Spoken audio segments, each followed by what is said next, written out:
សួស្តីកូនកូនទាំងអស់គ្នាជាទីស្រឡាញ់ថ្ងៃនេះជួបលោកគ្រូសាជាថ្មីទៀតហើយនៅក្នុងការអានស្រៈនិស្ស័យទាំង23តួនៅក្នុងភាសាខ្មែរយើងចូលកូនកូនអានជាមួយលោកគ្រូទាំងអស់គ្នាត្រអាត្រអេត្រអៃត្រអើត្រអើត្រអូត្រអូត្រអ៊ូត្រអើត្រអឺត្រអ៊ីត្រអេត្រអែត្រអៃត្រអោត្រអៅត្រអុំ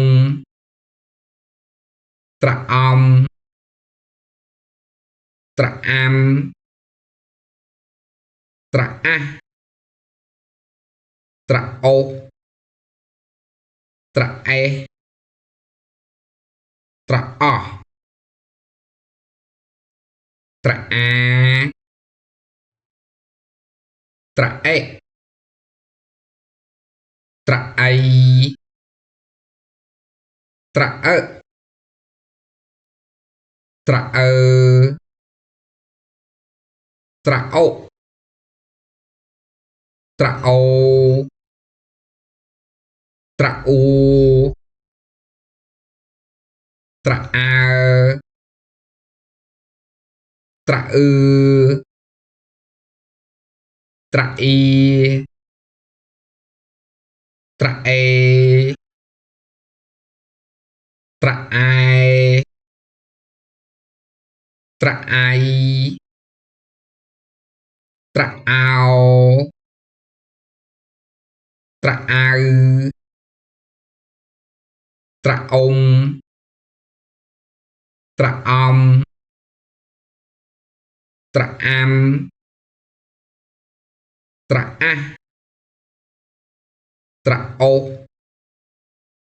ត្រអេសត្រអស់ត្រអាត្រអេត្រអៃត្រអើត្រអើត្រអូត្រអូត្រអ៊ូត្រអើត្រអឺត្រអ៊ីត្រអេត្រអែត្រអៃត្រអោត្រអៅត្រអុំត្រអំត្រអាំត្រអាស់ត្រអូសត្រអេសត្រអស់